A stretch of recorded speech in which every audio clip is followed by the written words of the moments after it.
ॐ अज्ञानतिमिरान्धस्य ज्ञानाञ्जनशलाकया चक्षुरुन्मीलितं येन तस्मै श्रीगुरवे नमः। श्रीचैतन्यमनोभीष्टं स्थापितं येन भूतले स्वयं रूपकदा मह्यं ददाति स्वपदान्तिकं। वन्देऽहं श्रीगुरुः श्रीयुतपदकमलं श्रीगुरून् वैष्णवांश्च श्रीरूपं साग्रजातं सहगण रघुनाथान्वितं तं सजीवं साद्वैतं सावधूतं परिजनसहितं कृष्णचैतन्यदेवं श्रीराधाकृष्णपादान् सहगण ललिता श्रीविशाखान्वितांश्च। हे कृष्ण करुणा सिन्धो दीनबन्धो जगत्पते गोपेश गोपिकान्त राधाकान्त नमोऽस्तुते। तप्त कांचन गौरांगी राधे वृंदावनेश्वरी वृषभानुसुते देवी प्रणमामि हरिप्रिये। वाञ्छाकल्पतरुभ्यश्च कृपा सिन्धुभ्य एव च पतितानां पावनेभ्यो वैष्णवेभ्यो नमो नमः। अनन्तकोटि वैष्णववृन्द की जय। नमः ओं विष्णुपादाय कृष्णप्रेष्ठाय भूतले श्रीमते जयपताका स्वामिन् इति नामिने। नमो आचार्यपादाय निताय कृपाप्रदायिने गौरकथाधामदाय नगरग्रामतारिणे। नमः ओं विष्णुपादाय कृष्णप्रेष्ठाय भूतले श्रीमते भक्तिवेदान्त स्वामिन् इति नामिने। नमस्ते सारस्वते देवे गौरवाणी प्रचारिणे निर्विशेषशून्यवादी पाश्चात्यदेशतारिणे। जय श्री कृष्ण चैतन्य प्रभु नित्यानंद श्री अद्वैत गदाधर श्रीवासादि गौर भक्तवृंद। हरे कृष्ण कृष्ण कृष्ण हरे हरे हरे राम राम राम हरे हरे। हरे कृष्ण कृष्ण कृष्ण हरे हरे हरे राम राम राम हरे हरे। हरे कृष्ण कृष्ण कृष्ण हरे हरे हरे राम राम राम हरे हरे।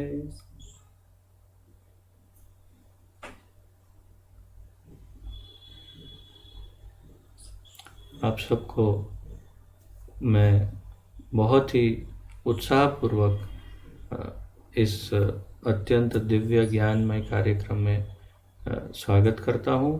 और जैसा कि आप जानते हैं, बहुत ही महत्वपूर्ण ग्रंथ जो हमें बहुत ही अत्यंत महत्वपूर्ण ज्ञान प्रदान कर रहा है, उस ग्रंथ का हम सम्मिलित रूप से अध्ययन कर रहे हैं। इसका शीर्षक है भगवान श्री चैतन्य महाप्रभु का शिक्षामृत, और इसका अनुवाद, तात्पर्य, सब आलेखन श्री चैतन्य चरितामृत आदि ग्रंथों से हमारे इस्कॉन के संस्थापक आचार्य श्री श्रीमद् अभय चरणारविंद भक्तिवेदांत स्वामी श्रील प्रभुपाद जी ने किया है। श्रील प्रभुपाद की जय। तो आइए आज कार्यक्रम की शुरुआत करते हैं। कल जहाँ से हमने विराम लिया था, और जैसे कि आप जानते हैं, हमने अब तक 11वें अध्याय तक हम पहुँचे हैं। 11वां अध्याय कर रहे हैं, और 11वें अध्याय में जिसका शीर्षक है श्री कृष्ण भक्ति, उसकी चर्चा महाप्रभु अनेक श्लोकों से विभूषित इसकी चर्चा आरंभ की है महाप्रभु ने। और बहुत सारे शास्त्रों के श्लोकों से इस पूरे अध्याय को उन्होंने आरंभ किया है, क्योंकि महाप्रभु स्वयं भगवान तो हैं ही, परंतु अगर हम उन्हें भगवान न देखते हुए केवल एक सामान्य मनुष्य की तरह देखे भी, तो भी एक भक्त के रूप में भी वे इतने विद्वान हैं कि जिन्हें बहुत ही अधिक ज्ञान है शास्त्रों का, और उस दृष्टिकोण से भी इतने विद्वान होने के नाते भी बहुत सारे श्लोक उन्हें कंठस्थ होंगे। हम बिल्कुल एक सामान्य दृष्टिकोण से उन्हें देखने का प्रयास कर रहे हैं, तो इसीलिए भी वे जब कभी कुछ बोलते तो कुछ न कुछ एक श्लोक से उसका एक आभूषण की तरह उसे विभूषित करके फिर प्रस्तुत करते अपने विचार को। तो यहाँ भी हमने कल देखा था 5वें स्कंद मुख्य रूप से भागवत से बहुत ज़्यादा श्लोकों का उल्लेख करते हैं महाप्रभु, क्योंकि भागवत है ही सबसे अधिक महत्वपूर्ण ग्रंथ, उसमें कोई संशय नहीं है। हालांकि अब चैतन्य चरितामृत बहुत महत्वपूर्ण हो गया है, परंतु उस समय तो श्रीमद् भागवतम ही सर्वाधिक महत्वपूर्ण ग्रंथ था, और इसलिए श्रीमद् भागवत से ही बहुत सारे श्लोकों का उल्लेख करते हैं। अंत में हमने देखा श्रीमद् भागवत के 5वें स्कंद का 19वें अध्याय का 27वां श्लोक, उसकी चर्चा करते हैं महाप्रभु। और अब हम आगे बढ़ते हैं जहाँ से कल विराम लिया था।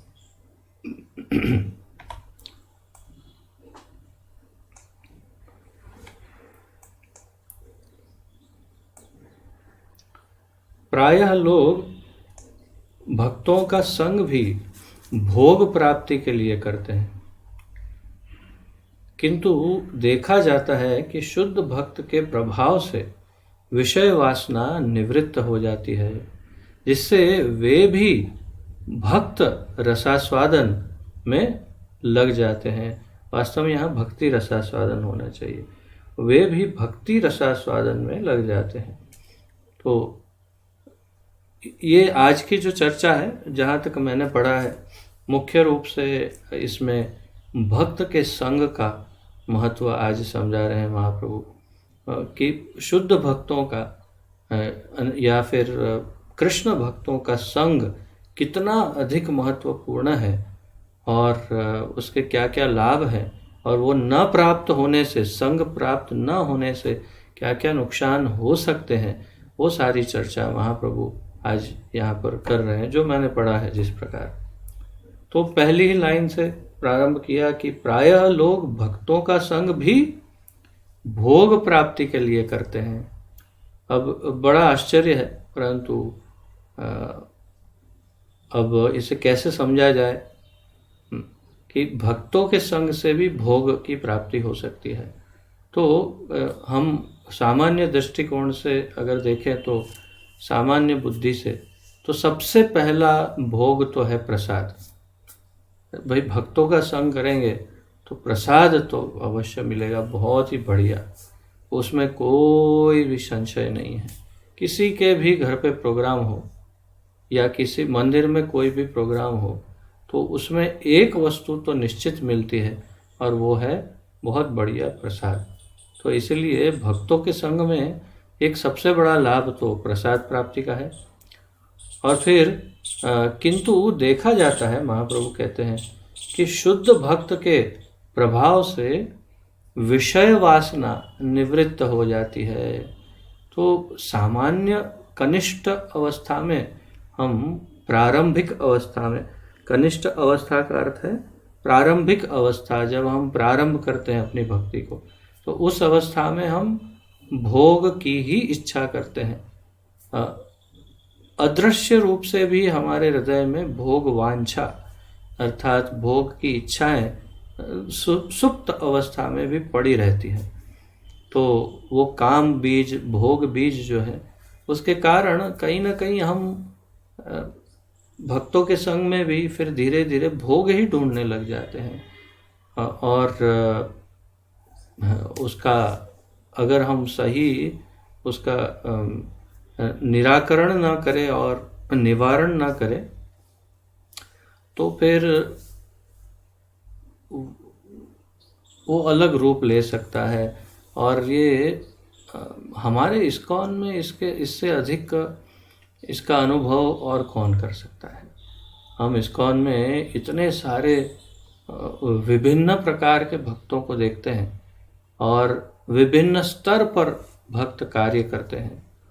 बिल्कुल सामान्य एक साधारण गृहस्थ भक्त जो हर संडे प्रोग्राम में चला जाता है मंदिर में, या कॉन्ग्रीगेशनल ये हमारे भक्ति वृक्ष आदि में जाता है, वहाँ से प्रारंभ करके बड़े बड़े मंदिर के पदाधिकारी से लेकर के RGB रीजनल गवर्निंग बॉडी और GBC तक के सबसे उच्च से उच्च ओहदे, और दूसरी तरफ सन्यासी और दीक्षा दीक्षा गुरु और ऐसे ऐसे कई विभिन्न प्रकार के पद और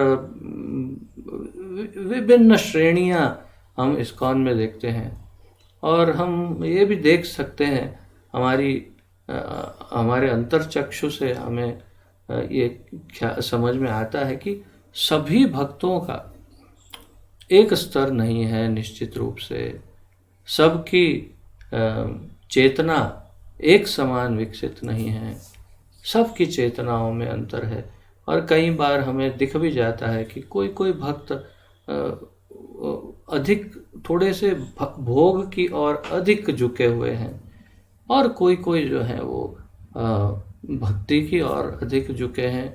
कोई कोई अत्यंत शुद्ध भक्त है, और तो कोई बिल्कुल भी भक्त नहीं होते हुए सिर्फ भक्त का लिबास पहनकर, एक ड्रेस पहन करके, वेशभूषा धारण करके हम हमारे बीच में हैं। ये सब हम कभी कभी पहचानते हैं, और यही कारण है कि महाप्रभु यहाँ कहते हैं कि ये सब अगर अनर्थों का निवारण करना हो तो क्या करना चाहिए। तो महाप्रभु कहते हैं किंतु देखा जाता है कि शुद्ध भक्त के प्रभाव से विषय वासना निवृत्त हो जाती है। तो अगर विषय वासना को दूर करना है तो संग करना है भक्तों का, परंतु शुद्ध भक्तों का संग करना चाहिए। अर्थात यदि हम देख परख करके अंदर से समझ गए हों कि हाँ ये शुद्ध भक्त हैं, और हम चाहते हैं कि हमारी विषय वासना समाप्त हो, तब फिर हमें ये बिल्कुल निश्चित कर लेना चाहिए कि हम शुद्ध भक्तों का ही संग करें। सामान्य कनिष्ठ भक्तों का संग फिर हमारे लिए योग्य नहीं होगा, क्योंकि अन्यथा हमारी भोग वृत्ति विकसित हो सकती है। तो महाप्रभु कहते हैं कि शुद्ध भक्त का संग करने से उसके प्रभाव से विषय वासना निवृत्त होगी, और जिससे वे भी भक्ति रसास्वादन में लग जाते हैं। तो फिर जो कनिष्ठ भक्त, सामान्य भक्त थे, वो भी अब उन्नत हो करके कैसे शुद्ध भक्त के संग मात्र से उनकी विषय वासना समाप्त हुई, और वे भी भक्ति के रसास्वादन में लग जाते हैं। श्री कृष्ण भक्ति इतनी उत्तम तथा शुद्ध है कि उसमें लगते ही शुद्ध हो जाती है, और भक्त संपूर्ण प्राकृत आकांक्षाओं को भूल बैठता है। कुछ अनुवाद में कुछ या तो टाइपिंग में गड़बड़ है। तो श्री कृष्ण भक्ति इतनी उत्तम तथा शुद्ध है कि उसमें लगते ही भक्त शुद्ध हो जाता है, और संपूर्ण प्राकृत आकांक्षाओं को भूल बैठता है। संपूर्ण प्राकृत आकांक्षाओं को कृष्ण भक्ति स्वयं इतनी शुद्ध है। अर्थात हमें शुद्ध भक्ति मिलने से हम स्वाभाविक रूप से शुद्ध होंगे, परंतु शुद्ध भक्ति हमें कैसे मिलेगी? शुद्ध भक्तों का संग करके। जैसे उदाहरण है, सर्वश्रेष्ठ उदाहरण, उदाहरण बहुत है, परंतु हमारी नज़र से हरिदास ठाकुर, श्रील हरिदास ठाकुर, नामाचार्य हरिदास ठाकुर, जो नाम आचार्य हैं, वे इतने शुद्ध भक्त थे कि एक वैश्या जिसका पेशा ही अनैतिक कार्यों से धन कमाना है, और सारे अनैतिक कार्यों को अपने सामने विकसित होते हुए उसको आधार देना अपने वहाँ पर, अपने घर पर, वही उसका मूल कार्य है। तो अर्थात जो सर्वाधिक दूषित, सर्वाधिक पतित, सर्वाधिक पाप युक्त जो जीव है, ऐसा जीव 3 दिन तक श्रील हरिदास ठाकुर का नाम जब सुनता रहा, उनका संग किया जब, तो इतना बड़ा परिवर्तन आया कि संपूर्ण व्यक्तित्व बदल गया। ये उसका मेरे विचार से बिल्कुल योग्य उदाहरण है जो महाप्रभु यहाँ कह रहे हैं। उसकी विषय वासना निवृत्त हो गई। तो वो जो वैश्या थी उसकी विषय वासना समूल नाश हो गई और उसने अपने आप को श्रील हरिदास ठाकुर के चरणों में समर्पित किया और उनकी शिष्या बन करके उसने उत्तम वैष्णव जीवन का प्रारंभ कर दिया। और फिर उसकी बहुत ख्याति हुई, बहुत उत्तम कोटि की वो वैश्या जो है वो वैष्णवी बन गई। इतनी उत्तम वैष्णवी बन गई कि पूरे सभी उस क्या कहते हैं एरिया, उस गांव नहीं, उस पूरे एरिया में ही उनके बहुत ही उनका प्रचलन हुआ, नाम हुआ। तो उत्तम भक्ति का उदाहरण प्रस्तुत हुआ। लेकिन वो कैसे? वो वैसे कि उन्होंने 3 दिन तक एक शुद्ध भक्त का संग किया। संग भी कैसे? केवल उनको बोलते हुए सुना, वो भी क्या? महामंत्र, बस। तो शुद्ध भक्त के संग का वही एक जो बहुत ही अत्यंत महत्वपूर्ण एक श्लोक है, साधु संग सर्वशास्त्र कय, लव मात्र साधु संग सर्व सिद्धि है। तो साधु संग सब शास्त्र बोलते हैं कि हाँ साधु संग करना चाहिए, साधु संग संतों का, साधु का, वैष्णव का संग करना चाहिए। तो उससे क्या फायदा होता है? लव मात्र, लव मतलब एक, जैसे एक क्षण, एक घटी, एक निमिष, एक लव, ऐसे अलग अलग जो टाइम के ये विभाजन है। तो लव मात्र साधु संग सर्व सिद्धि है। तो एक लव मात्र साधु संग से सर्व सिद्धि प्राप्त हो सकती है। तो अब मेरे स्मृति से वो चला गया, बहुत सुंदर उदाहरण था अनंत शेष का, शायद इसमें अनंत शेष और किसी और के बीच में ये साधु संघ की कुछ चर्चा होती है। अब बहुत वर्ष बीत गए, इसलिए वो बहुत सुंदर उदाहरण था, मेरी स्मृति से चला गया। तो साधु संघ या भक्त के संग से विषय वासना निवृत्त हो सकती है।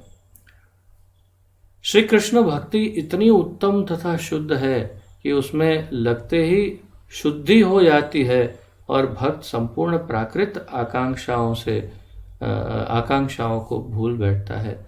इससे प्रत्यक्ष उदाहरण बहुत टाइपिंग मिस्टेक्स है। इसके प्रत्यक्ष उदाहरण है ध्रुव महाराज। महाप्रभु ध्रुव का उदाहरण दे रहे हैं। तो उस टाइम पे हरिदास ठाकुर की ये घटना शायद नहीं हुई होगी,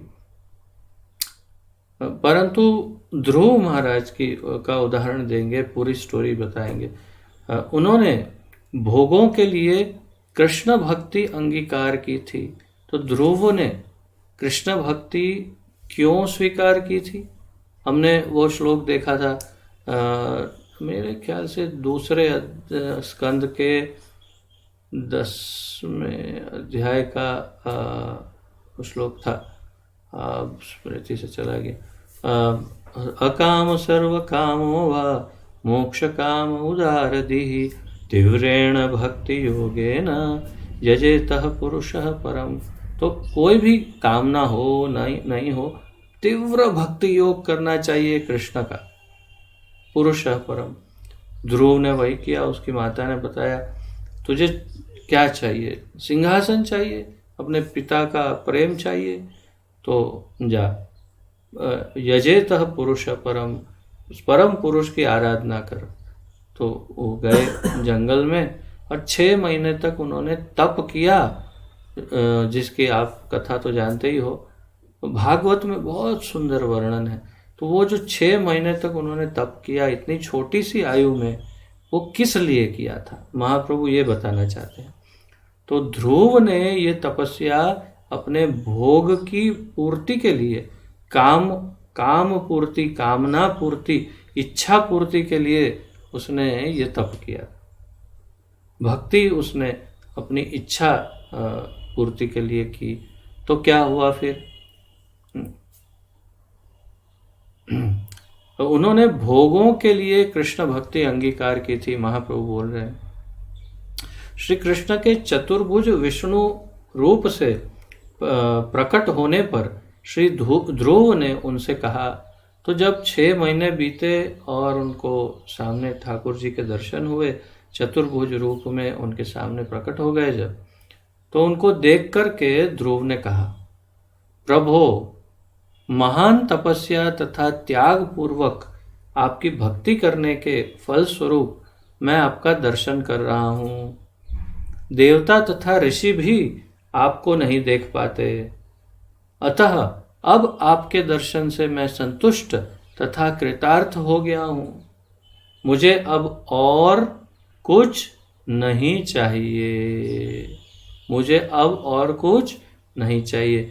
अब सबसे फेमस या प्रचलित विख्यात वाक्य जो ध्रुव कहते हैं, मैं कांच के टुकड़े की खोज में लगा हुआ था, पर उसके स्थान पर मुझे एक महान तथा अमूल्य रत्न मिल गया। ये ध्रुव महाराज का सबसे प्रचलित वाक्य है। मैं कांच के टुकड़े की खोज में लगा हुआ था, परंतु मुझे एक महान तथा अमूल्य रत्न मिल गया। तो कोई व्यक्ति है जो कांच ढूंढ रहा हो और किस कूड़े में, कचरे में, जंगल में कहीं पे वो कांच ढूंढ रहा है और अचानक उसे एक हीरा मिल जाए, तो वो क्या कहेगा, अरे ये क्या मिल गया, चल फेंको, मुझे तो कांच चाहिए। ये तो कितना बड़ा मूर्ख होगा वो व्यक्ति जो हीरा फेंक करके कांच ढूंढेगा। परंतु बुद्धिमान सामान्य व्यक्ति देखेगा, और एक कांच की क्या ज़रूरत है, पूरी कांच की फैक्ट्री लगा सकता हूँ मैं, एक हीरा मिल गया मुझे। तो वैसा ही ध्रुव महसूस कर रहे हैं, ऐसा ही अनुभव कर रहे हैं। कब? ठाकुर जी के दर्शन करने के बाद उनकी सारी कामनाएं, विषय वासनाएं सब समूल नष्ट हो गई ठाकुर जी को देख करके, और कहने लगे अब मुझे कुछ नहीं चाहिए, और बस आपके दर्शन हो गए उतना ही पर्याप्त है, और कुछ नहीं चाहिए।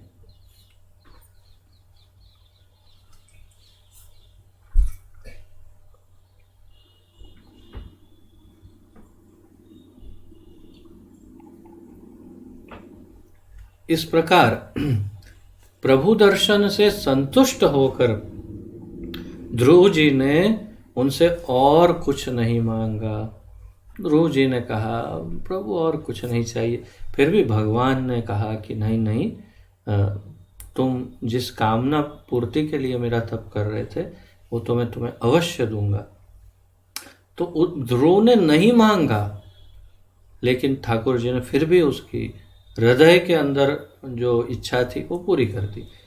तो इस प्रकार 84 लाख योनियों में भटकते जीवात्मा को नदी प्रवाह में बहती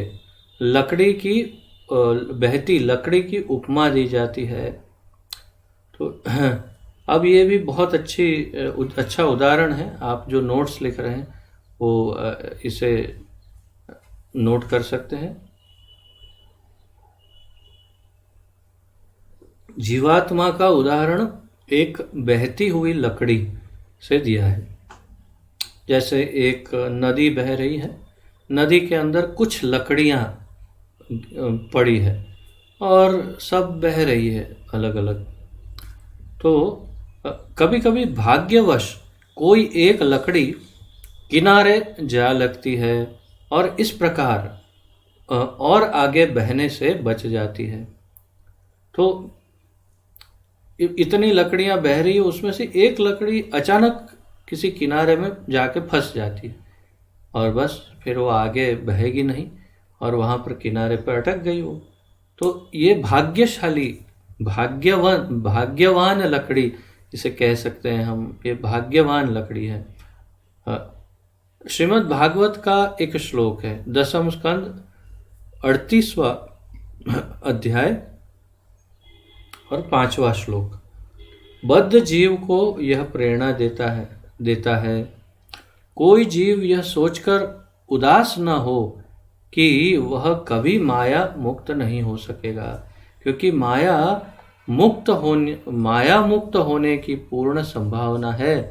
उसी प्रकार उसे नदी में बहती लकड़ी का टुकड़ा कभी भी किनारे लग सकता है। अनुवाद में गड़बड़। तो हम देखते हैं ये 10वें अध्याय का 10वें स्कंद 38वां श्लोक। बहुत सारे श्लोक, आज तो इतने श्लोक महाप्रभु, इतने, मैं जैसे शुरुआत में बता रहा था आपको, इतने सारे श्लोकों का उल्लेख करते रहते हैं महाप्रभु। तो बहुत आनंद आता है ये सब श्लोक पढ़ने में, सुनने में, समझने में। हम प्रयास करते हैं उसको साथ में पढ़ने के लिए। 10वां स्कंद 38।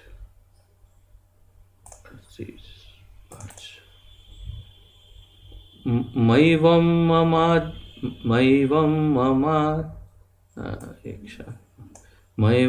ममा धमस्यापि मैवं, इसका राग ही अलग आएगा, इसका राग अलग है। मैवं ममाद्य मस्यापि यस्यो देवाच्युत दर्शनम ह्रियमाणः कालनद्या क्वचित् तरति कश्चन।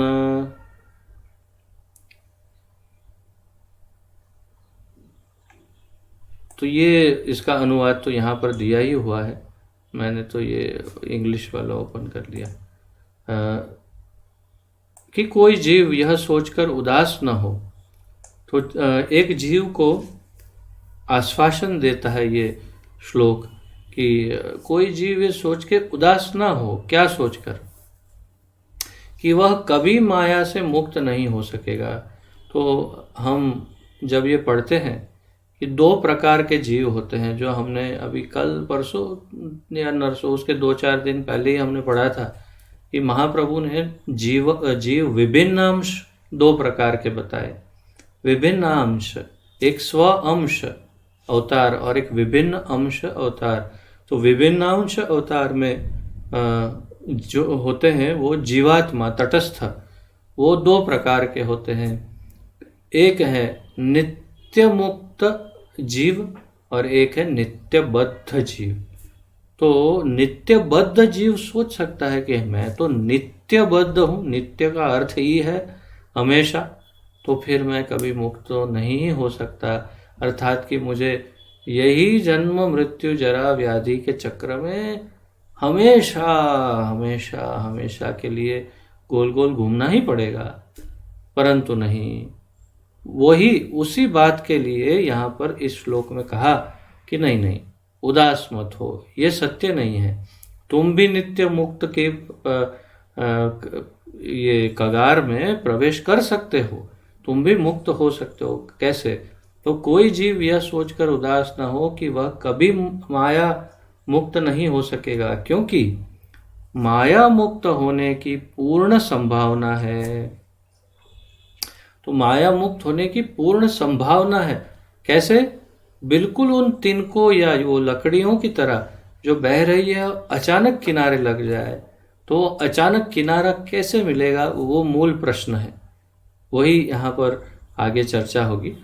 तो उसी प्रकार कैसे? उसी प्रकार जैसे नदी में बहती लकड़ी का टुकड़ा कभी भी किनारे लग सकता है। तो इस श्लोक में वही कहा कि जैसे वो नदी में बहता टुकड़ा कभी भी किनारे पे लग सकता है, वैसे हम भी जो माया में डूबे हैं कभी भी अचानक मुक्त हो सकते हैं। परंतु कैसे हो सकते हैं वो थोड़ा देखने योग्य है। श्रीमन महाप्रभु ने इस भाग्योदय का वर्णन किया। महाप्रभु ने ये कहा कि देखो कैसा भाग्योदय है उस लकड़ी का। ऐसे भाग्योदय को अपने बद्ध जीवन की समाप्ति का आरंभ समझना चाहिए। ऐसा भाग्योदय जो है वो अपने बद्ध जीवन की समाप्ति का आरंभ समझना चाहिए। ऐसा भाग्योदय, कैसा भाग्योदय? माया से मुक्ति का भाग्योदय, अपने बद्ध जीवन का की समाप्ति का आरंभ समझना चाहिए, पूरा नहीं हुआ, अभी आरंभ हुआ। यह होता है भगवद प्रेमियों के संग से। आप जितनी चाहे उतने कलर की पेन से उसके ऊपर सर्कल मार सकते हो, अंडरलाइन कर सकते हो, या बड़े बड़े अक्षर में लिख सकते हो कि ये भाग्योदय कैसे प्राप्त हो सकता है। जो लकड़ी को भाग्योदय कैसे हुआ? भगवान की मर्जी से, कि अचानक वो भगवान की इच्छा से नदी किनारे पहुंच गई। परंतु हमारे भाग्य में भी गुरु कृष्ण कृपा का प्रसाद जब मिलेगा, कृष्ण की कृपा से गुरु मिल जाएंगे और गुरु की कृपा से फिर कृष्ण मिल जाएगा। तो गुरु या फिर एक शुद्ध भक्त या भगवद प्रेमी यहाँ कहा, उनका जब हम संग करेंगे तब हमारा वो भाग्योदय होगा कि जिससे हम माया से मुक्त हो सकते हैं। तो सबसे अधिक महत्वपूर्ण क्या है? सबसे अधिक महत्वपूर्ण है भक्तों का संग करना, भगवद प्रेमियों का संग, वो सबसे अधिक महत्वपूर्ण है। शुद्ध भक्तों के संग से श्री कृष्ण रति जागती है। शुद्ध भक्तों के संग से कृष्ण रति जागती है। हाँ, भक्तों के संग से कृष्ण रति जागती है और कुछ कुछ माताएं यहाँ पर सो जाती है। तो कोई नहीं सोया? अच्छा, आज कोई सोया नहीं, तो ठीक है। नहीं, मुझे ऐसा लगा कि शुद्ध भक्तों के संग से रति जागती है और मेरे संग से यहाँ पर बहुत सारी माताएं सो जाती है। तो नहीं, मुझे ऐसा दिख रहा था कि कोई कोई सो रहा है। तो गलत अफवाह नहीं फैला। अच्छा, ये गलत अफवाह है? ओ ठीक है। तो यहाँ भी 3-4 जन बैठे हैं ना, 4 नहीं 3 ही है। तो ये ऐसा है कि शुद्ध भक्तों का संग वो हमारी कृष्ण भक्ति को जागृत करता है। अभी ये संभव है, जैसे उदाहरण बहुत है, कोई कोई भागवत कथाकार आप देखेंगे जो टीवी वाले, हम ऐसे कहेंगे, टीवी वाले भागवत कथाकार जो होते हैं, 10-10 हजार लोग सामने बैठते हैं, 10-10 हजार, और वो 7 दिन तक भागवत कथा करते हैं। अब हमारे ठाकुर जी ही जाने कि उन 10,000 में से कितने लोगों की रति कितनी जागी है, वो हमारे ठाकुर जी जाने। परंतु दूसरी तरफ हमारे प्रभुपाद जी हैं और प्रभुपाद जी के वरिष्ठ शिष्य सब हैं। अब देखिए उनके संग की महिमा देखिए। एक 70 वर्षीय बूढ़ा भारतीय व्यक्ति हाथ में करताल लेकर के टॉम्किंस स्क्वायर पार्क नामक एक पार्क में अमेरिका में पेड़ के नीचे बैठा बैठा हरे कृष्ण कीर्तन करता है।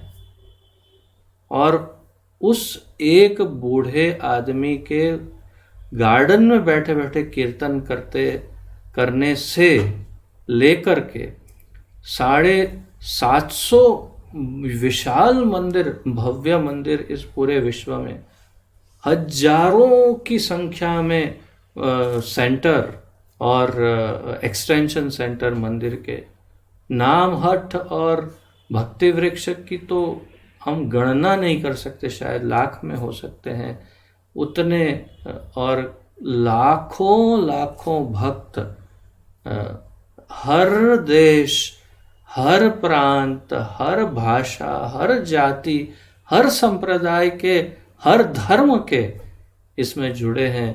तो ये है एक शुद्ध भक्त का प्रमाण। शुद्ध भक्त का संग यही होता है। जैसे कई बार हमारे भारत में, शायद मेरी ये बात किसी को अच्छी ना भी लगे, हो भी सकता है, परंतु ये सत्य है, इसलिए मैं सत्य बोल रहा हूँ, कि हमारे भारत से स्वामी विवेकानंद भी गए थे अमेरिका और इतना बड़ा भाषण दिया था, इतना प्रचलित भाषण कि पूरे विश्व में आज भी लोग उस भाषण के नाम का डंका बजा देते हैं। ऐसा भाषण, और इतनी तालियां बजी कि जिसकी कोई सीमा नहीं है। और हाँ, सीमा तालियों की नहीं, सिर्फ एक वस्तु की रही, उनके शिष्यों की सीमा रही।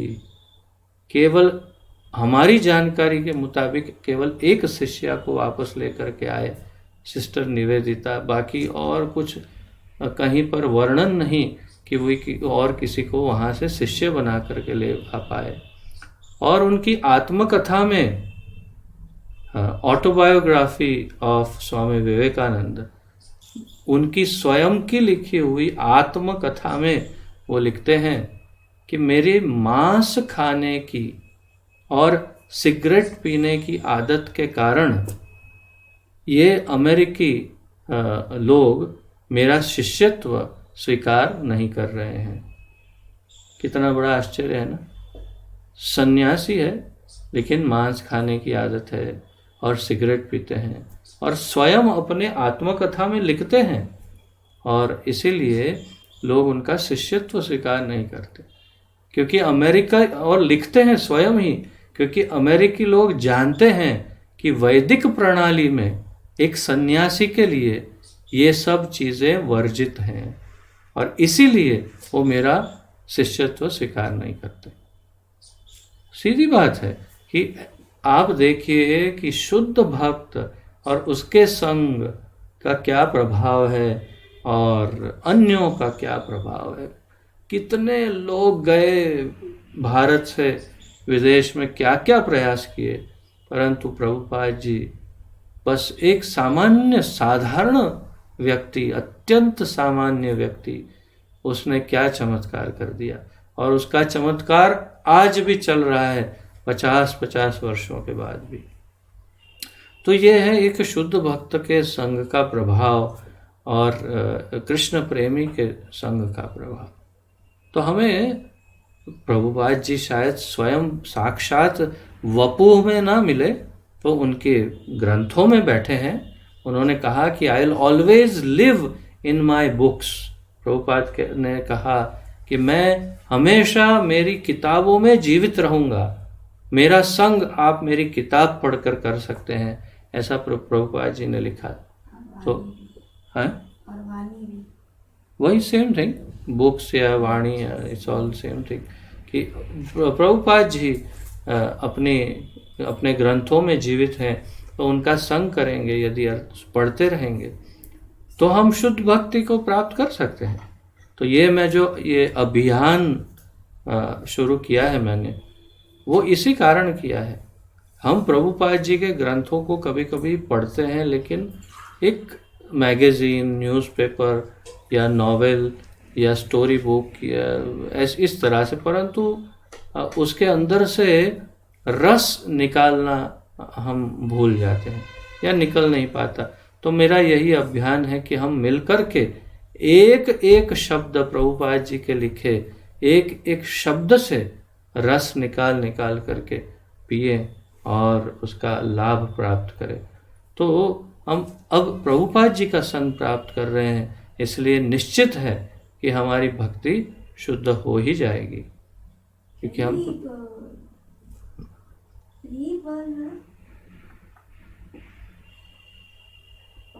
हरि बोल।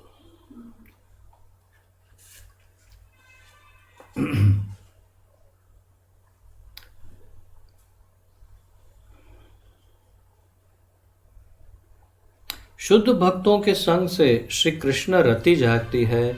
कर्मकांड के अनेक भेद हैं, महाप्रभु कह रहे हैं। उनमें से कुछ भक्ति प्रदायक हैं तो कुछ मुक्ति देने वाले हैं। तो कर्मकांड में कुछ भक्ति देते हैं तो कुछ मुक्ति भी देते हैं, किंतु भक्तों के संग से भगवत भक्ति को बढ़ाने वाले कर्मों के संपादन से चित्त अपने आप भक्ति की ओर आकृष्ट हो जाता है। संक्षेप में भक्तों का संग करने से सारा लाभ प्राप्त हो जाता है। लव मात्र साधु संग सर्व सिद्धि है, एक क्षण का साधु संग जो है उससे सारी सिद्धियां प्राप्त हो जाती है। श्रीमद् भागवत 10वें स्कंद 51वां अध्याय और 54वां श्लोक 10.51.54 में 53 ना? यहाँ 54 लिखा है, वहाँ 54 लिखा है, यहाँ 53 ना? 53 लिखा है। सो 51.53 चलो चेक करते हैं। 10.51.53 मिल जाता है ना? हाँ यही है। मुझे यहाँ पर प्रिंटिंग मुझे अब हमेशा वेरीफाई करते रहना पड़ेगा, क्योंकि हिंदी में बहुत अधिक गलतियाँ हैं, बहुत अधिक। प्रॉपर प्रूफ रीडिंग नहीं किया है लगता है इन लोगों ने प्रिंट करने से पहले, जो बहुत दुख की बात है। तो यहाँ ये नंबरों में तो विशेष रूप से हमेशा बहुत गलतियाँ होती है, हमने पहले भी देखा था अनेक ग्रंथों में। तो ये है 10वें स्कंद 51 अध्याय 53 नंबर का श्लोक। यहाँ 54 प्रिंट हुआ है। ये हरे कृष्ण, आज मैं म्यूट करना भूल गया। ये श्री मुचुकुंद ने कहा, श्री मुचुकुंद उवाच, मुचुकुंद राजा, अर्थात आपको ये घटना अगर याद हो तो जिसमें ये अपने रण छोड़ रहा है, जो मैदान छोड़ के भाग गए, तो मैदान छोड़ के भागे और पीछे पीछे काल यवन ये राजा पीछे भागा और गुफा में घुस गए। गुफा में मुचुकुंद राजा आराम कर रहे थे और भगवान ने अपना वस्त्र उन्हें उड़ा दिया। ये काल यवन को लगा ये कृष्ण है, लात मारी, उठ गए, उनकी आंख से अग्नि निकली और वो भस्म हो गया। वही मुचुकुंद अब उसको भस्म करने के बाद फिर आगे भगवान को दर्शन करके उनकी स्तुति कर रहे हैं।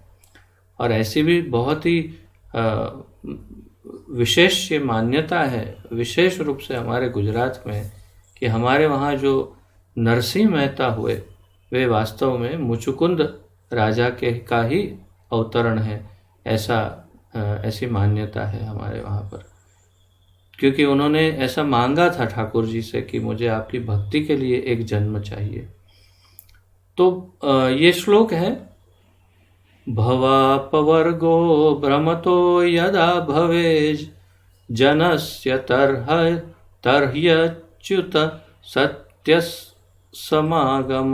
सत्समागमः सत्संगमो यर्हि तदैव सद्गतौ परावरेशे त्वयि जायते मतिः।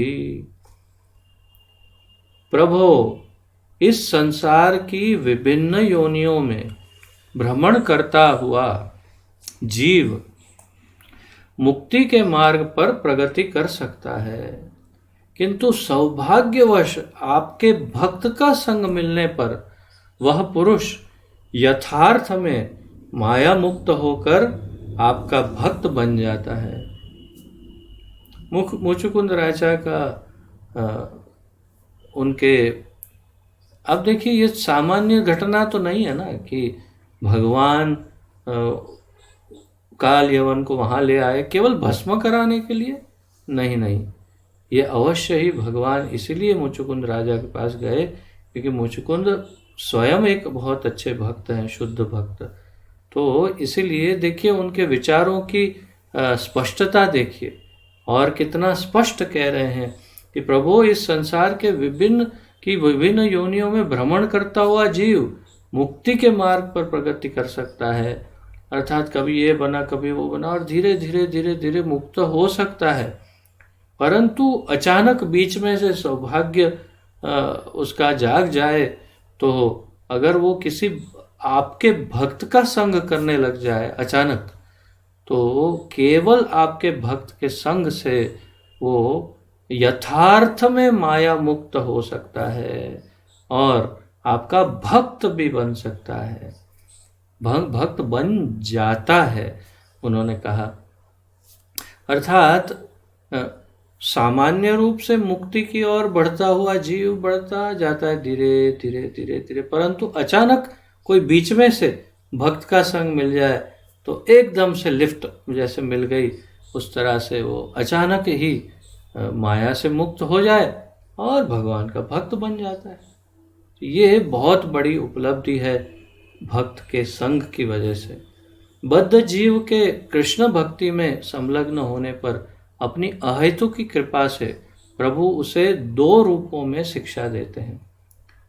बद्ध जीव के कृष्ण भक्ति में संलग्न होने पर अपनी अहेतु की कृपा करुणा से प्रभु उसे 2 रूपों में शिक्षा देते हैं। तो ये एक अतिरिक्त जानकारी, महत्वपूर्ण जानकारी है जो हम ऐसे तो कई बार चर्चा कर चुके हैं इसकी, परंतु सीरियसली इसके ऊपर थोड़ा चिंतन करना चाहिए। मैं समझाऊंगा मैं क्या कहना चाहता हूँ। तो 2 रूपों में भगवान किसे शिक्षा देते हैं? एक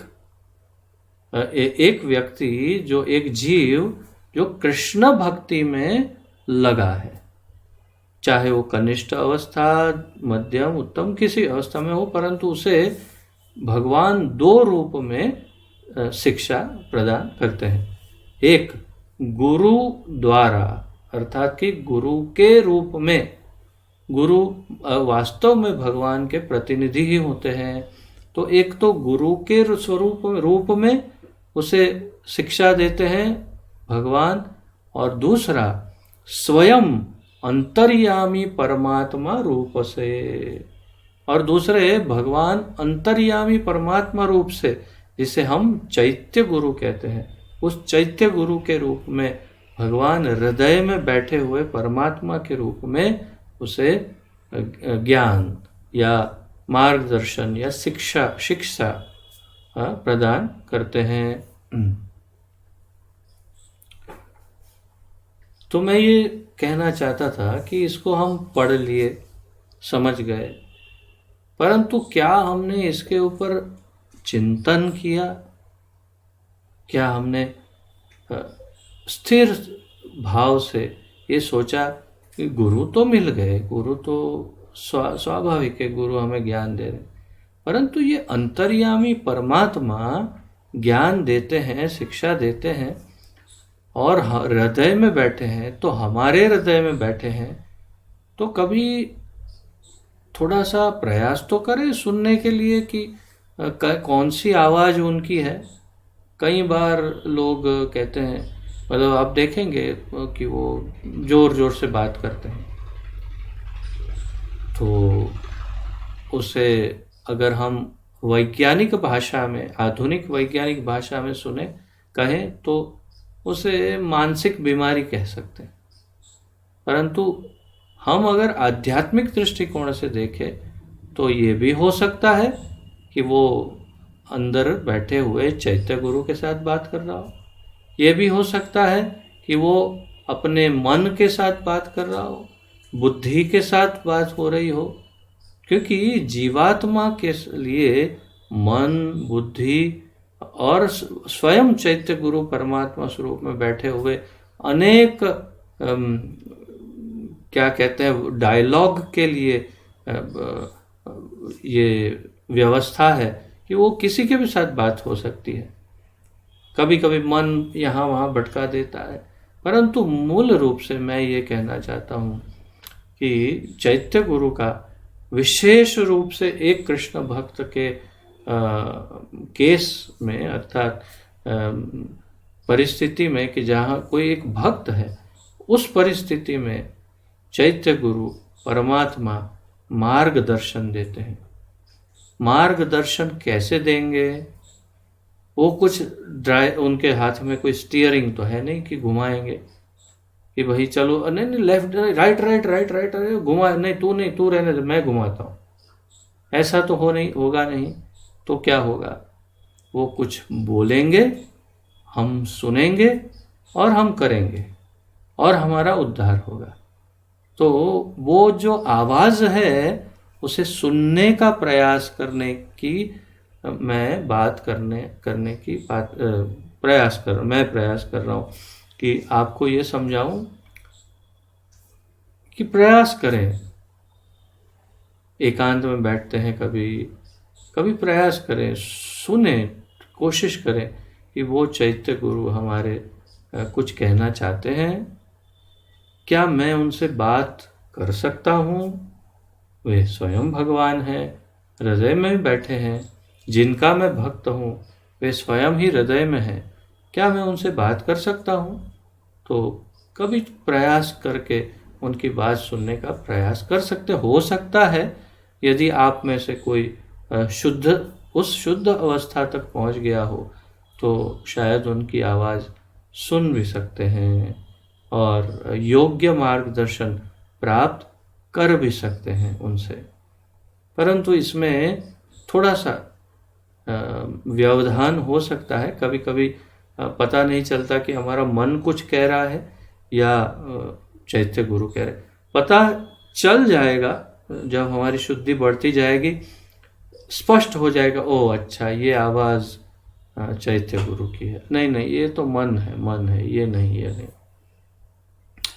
बस ऐसे ही मेरा ये मत प्रस्तुत कर रहा था, निजी मत है कि जब हृदय में बैठे ही हैं, हमें मार्गदर्शन दे ही रहे हैं, तो हमें उनकी आवाज़ सुनने का प्रयास करना चाहिए। आखिर वो हमारे गुरु हैं। तो महाप्रभु कह रहे हैं कि गुरु तथा स्वयं अंतर्यामी परमात्मा रूप से भगवान शिक्षा देते हैं। श्रीमद् भागवत के 11वें स्कंद के 29वें श्लोक के 29वें अध्याय के 6ठे श्लोक में ये कहा गया है। 11.29.6। Okay, let's see what it is.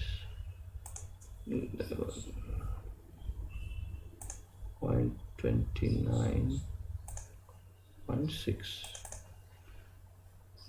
हाँ, बहुत लंबा बड़ा श्लोक है। नैवोपयन्त्यपचित्तिं कवयस्त्वेष ब्रह्मायुषापि कृतमृद्धमुद्धस्मरन्तः। और भी बड़ा लंबा श्लोक है, परंतु सार यहाँ पर पढ़ते हैं जो महाप्रभु ने कहा। अनुवाद है, प्रभु ब्रह्मा की आयु प्राप्त होने पर भी आपके स्मरण से होने वाले लाभ की कृतज्ञता व्यक्त नहीं की जा सकती। अपनी अहेतु की कृपा से आप बाहर गुरु तथा अंतर्यामी परमात्मा रूप से संपूर्ण अमंगलों को हर लेते हैं।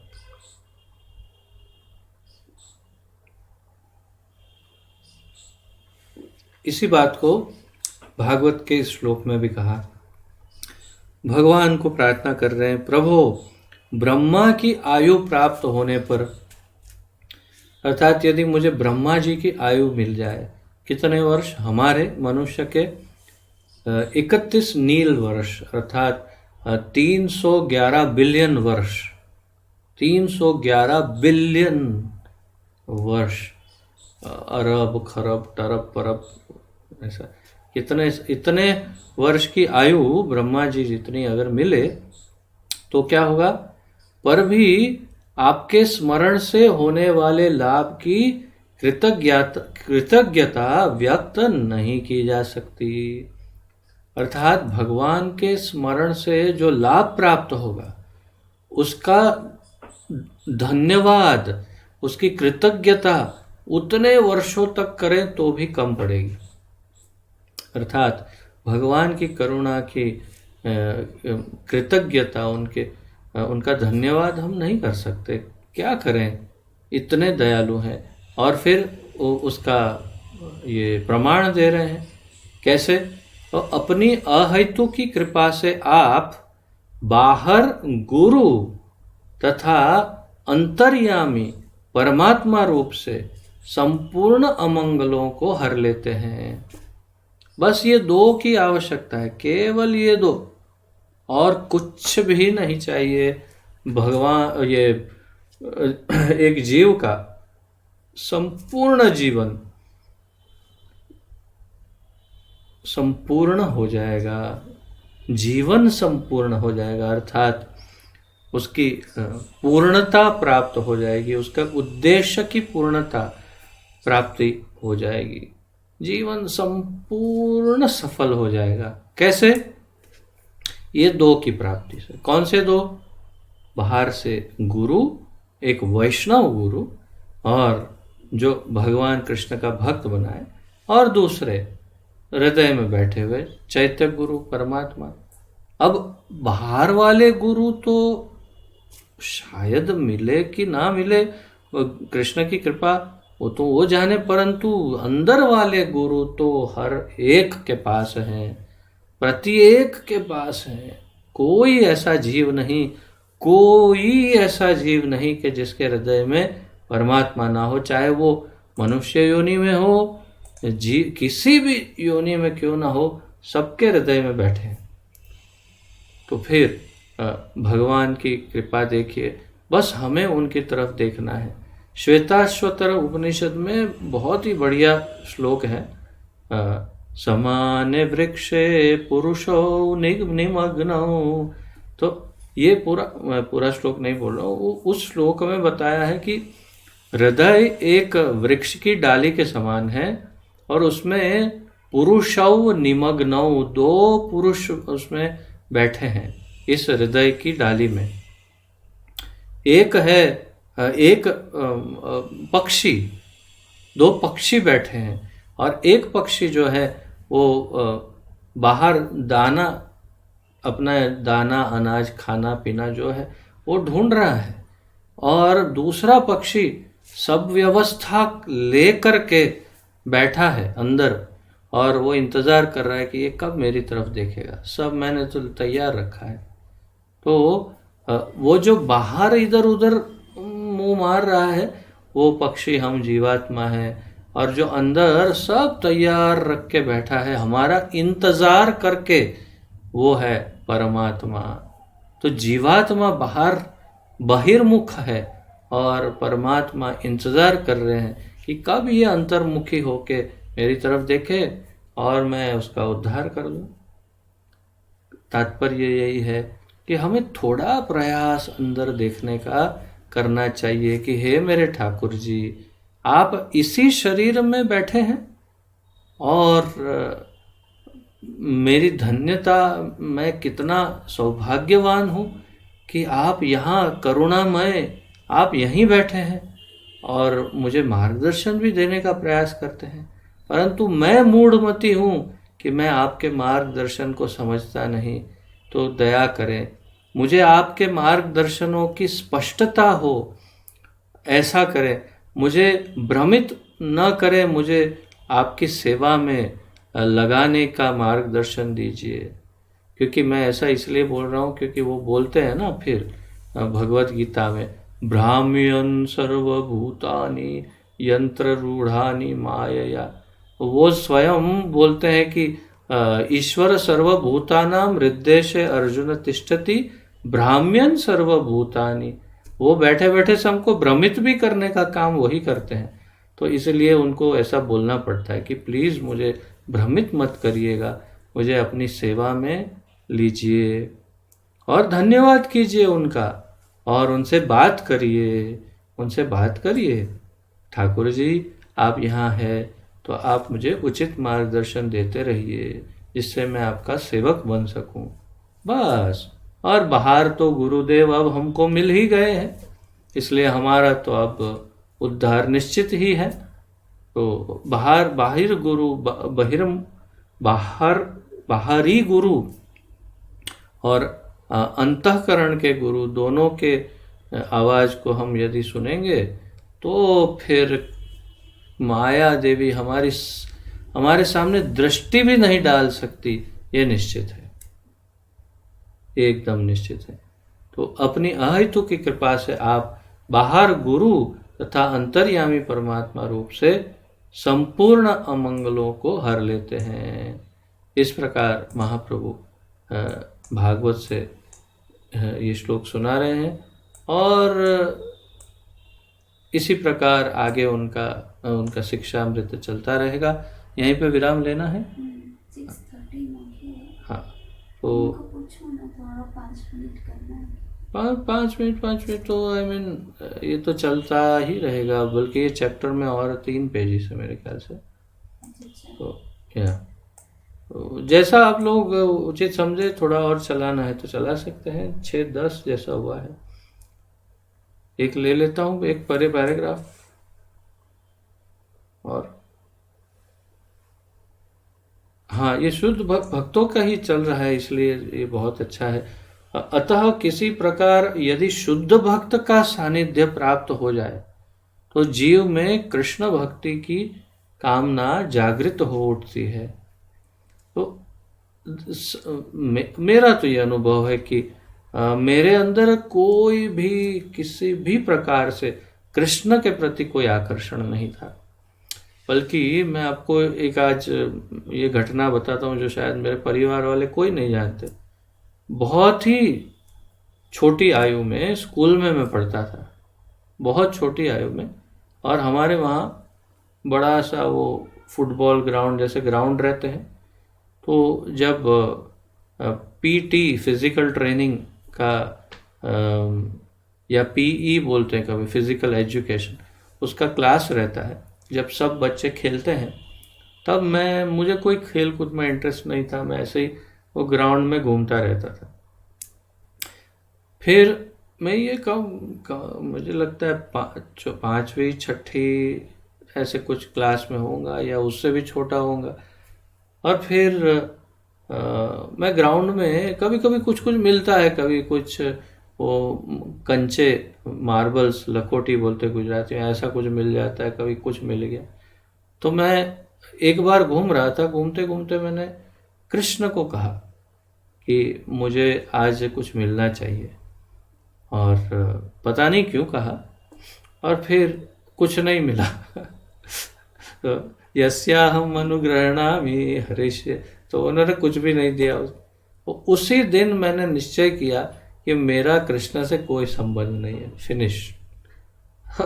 अब देखिए, एक छोटे बच्चे की मानसिकता क्या है, कामना, कुछ चाहिए बस, वो विषय वासना। और मैंने उस दिन कृष्ण से अपना पत्ता कट कर लिया, और मैं हनुमान जी का भक्त तो था ही, बहुत ही उससे भी बहुत छोटी आयु से, तो वही चलता रहा। फिर आगे कि चलो हनुमान जी की भक्ति सही है। अब तात्पर्य यह है कि कृष्ण की भक्ति से तो मेरा नाता तब से छूटा हुआ था, मुझे तो कोई लेना देना नहीं था कृष्ण के साथ। परंतु एक वैष्णव की करुणा देखिए, कुछ वैष्णवों का संग हुआ, बहुत लंबी कथा है, शॉर्ट में बता रहा हूँ कि कुछ पारिवारिक वैष्णवों का संग हुआ, परिवार में कुछ वैष्णव थे, और फिर धीरे धीरे सामाजिक वैष्णवों का संग हुआ, और इतना भयानक रोग की तरह वो मुझे चिपक गया कि संपूर्ण रूप से मैं संक्रमित हो गया। और बिल्कुल भी मैं ये नहीं कह सकता कि मैं शुद्ध भक्त का तो नाम मात्र भी नहीं ले सकता, परंतु भक्ति के रास्ते पर चल अवश्य पड़ा हूँ। ये एक उन भक्तों के संग का ही, और सिर्फ मात्र केवल उन भक्तों के संग का ही परिणाम है। और क्या कारण है कि मैं कृष्ण भक्ति में लग गया? तो वास्तव में ये कृष्ण भक्त का संग जो है वो अत्यंत महत्वपूर्ण है। संग ही सर्वाधिक महत्वपूर्ण है हम जैसे सामान्य जीवों के लिए। तो यहाँ पर महाप्रभु कह रहे हैं कि किसी प्रकार यदि शुद्ध भक्त का सानिध्य प्राप्त हो जाए तो जीव में कृष्ण भक्ति की कामना जागृत हो उठती है। फिर धीरे धीरे भगवत प्रेम को प्राप्त कर वह माया मुक्त हो जाता है। श्रीमद् भागवत 11:20-8 में भगवान भी यही कहते हैं, मेरी कथा में श्रद्धा रुचि रखने वाला तथा सांसारिक कृत्यों में राग द्वेष से रहित पुरुष मेरी भक्ति से सफलतापूर्वक भगवत प्रेम को प्राप्त हो जाता है।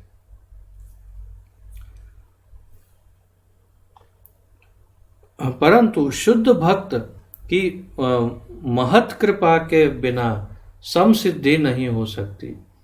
महाप्रभु कह रहे हैं परंतु शुद्ध भक्त की महत कृपा के बिना समसिद्धि नहीं हो सकती। महत कृपा के बिना भगवत प्रेम तो दूर, संसार से मुक्ति भी असंभव है, महाप्रभु कह रहे हैं। तो ये क्या है महत कृपा, किससे मिले? तो प्रभुपाद जी जैसे वैष्णवों से या गुरुदेव हमारे जो हैं उनके जैसे भगवत प्रेमियों से हमें ये महत कृपा प्राप्त हो सकती है। यह सत्य श्रीमद् भागवत 5:12 के रहुगण भरत संवाद में भी स्वीकृत है। तो आपको शायद जड़ भरत की कथा तो पता ही होगी, और जो वो हिरण बना था वही तो राजा था, राजा से हिरण बना, हिरण से फिर जड़ भरत। तो जड़ भरत वो भगवान के भक्त थे, उत्तम उन्नत भक्त, और राजा रहुगण को ये उपदेश देते हैं। और कुछ शास्त्रों में ये भी लिखा है, भागवत में शायद नहीं स्पष्ट है, लेकिन किसी और शास्त्रों में ये भी लिखा है कि वास्तव में वो राजा जिन्हें वो उपदेश देते वो वही हिरण था जिसके मोह में ये फंसे थे। तो ये उसको क्या उपदेश देते हैं? अपनी तत्वानुभूति पर राजा रहुगण को विस्मित देखकर श्री जड़ भरत बोले, रहुगणै ततपसा न याति न चेज्या निर्वापणा गृहाद् वा न छन्दसा नैव जलाग्निसूर्यै विना महत्पाद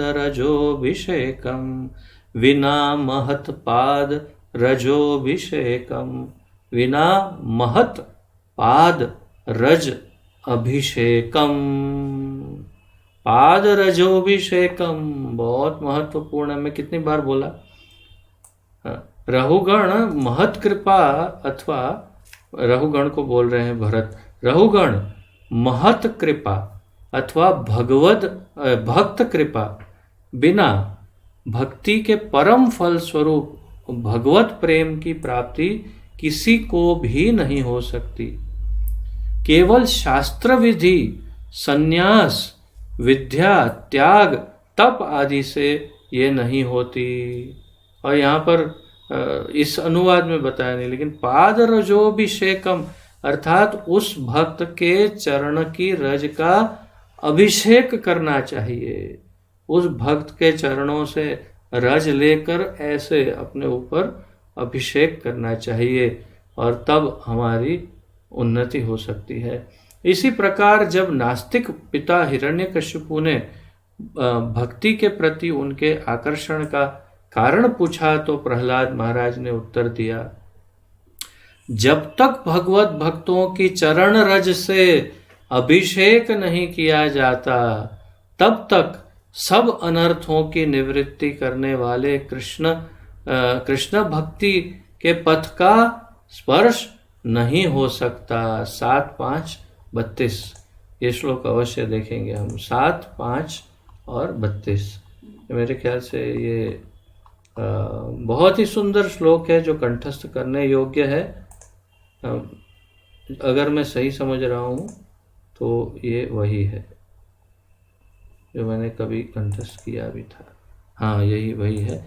नैषां मतिं स्तावत्तुरुग्रमाग्रिं नैषां मति स्तावत् उरुक्रमाङ्घ्रिं स्पृशत्यनर्थापगमोर्यदर्थः महीयसां पादरजोभिषेकं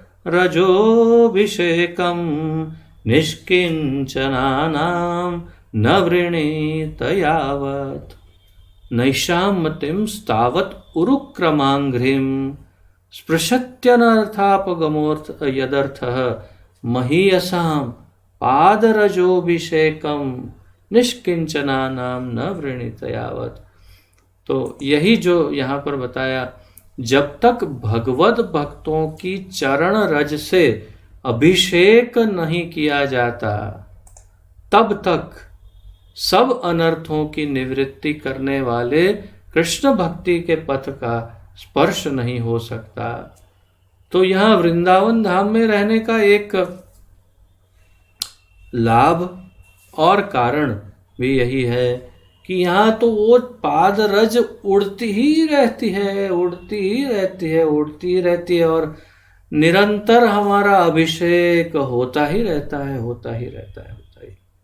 इसीलिए हम यहाँ धाम में बड़े सुकून से रहते हैं, क्योंकि वो लाभ जो कोई प्रयास करके चरण रज लेकर अपना सर पे डाले, वो हम यहाँ कुछ प्रयास नहीं करके भी वो चरण रज का हमें लाभ मिलता है, क्योंकि करोड़ों की संख्या में यहाँ पर और शायद हजारों की संख्या में शुद्ध भक्त यहाँ पर विचरण करते हैं, और उनके चरणों की रज हमें बस प्राप्त होती ही रहती है।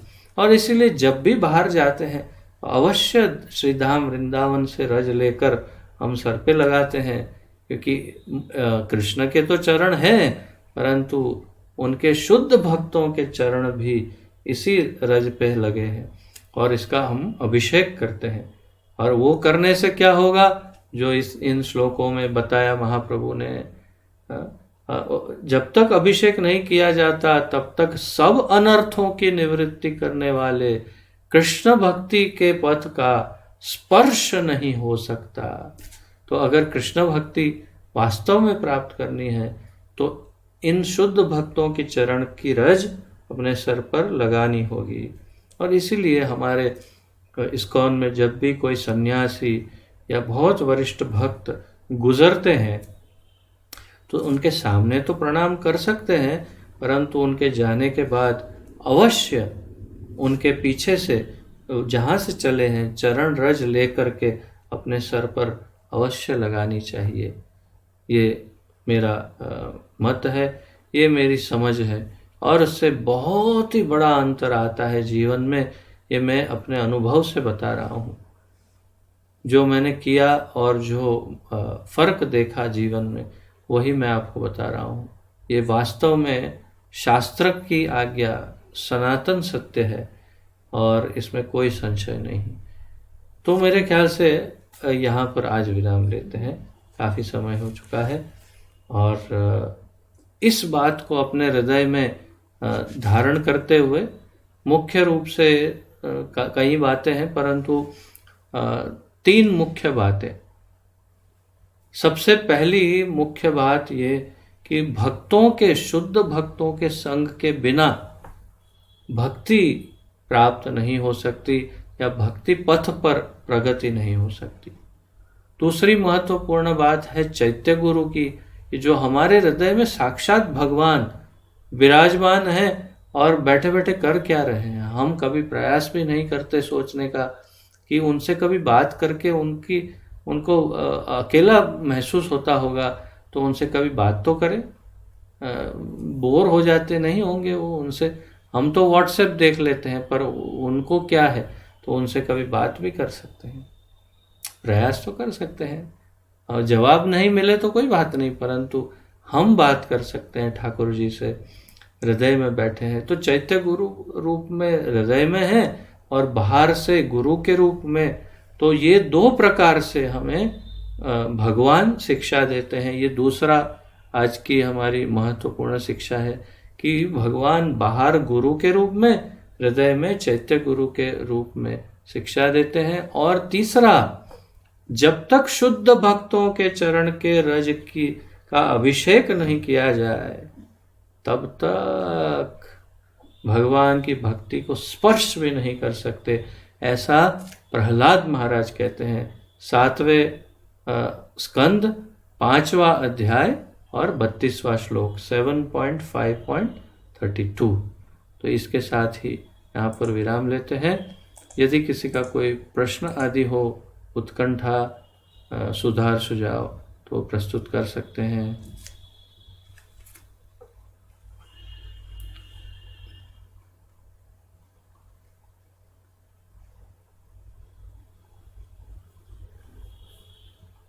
बहुत ही आश्चर्य की बात है, हमारे प्रिय अक्षय कृष्ण सेवा प्रभु भी इस क्लास में जुड़े हुए हैं। आज दोपहर को 1:30 बजे उनकी माता श्री ने शरीर त्याग किया है, और इतना होते हुए भी ये शुद्ध भक्त, शुद्ध भक्ति का परिचय है कि वे हमारे क्लास में, जूम क्लास में बैठे हैं। ये केवल एक शुद्ध भक्ति का ही परिचय हम प्राप्त कर रहे हैं। जय हो अक्षय कृष्ण सेवा प्रभु की जय। और हमें बहुत ही दुख हुआ, उनकी माता ने इस शरीर को त्याग किया, परंतु ये मंगल कामना भी है, और हमने कल भी प्रार्थना की थी उनके लिए और जप में, और आज भी प्रार्थना करेंगे कि ठाकुर जी उनका गोलोक का मार्ग प्रशस्त करें। और मुझे लगता है शायद वे ट्रेन में होंगे, अभी पहुंचे नहीं हैं गांव, शायद वहीं से क्लास अटेंड कर रहे हैं। आइए, तो कोई प्रश्न यदि ना हो तो फिर क्लास को विराम देते हैं और जप करते हैं। किसी का कोई प्रश्न आदि है? What was that?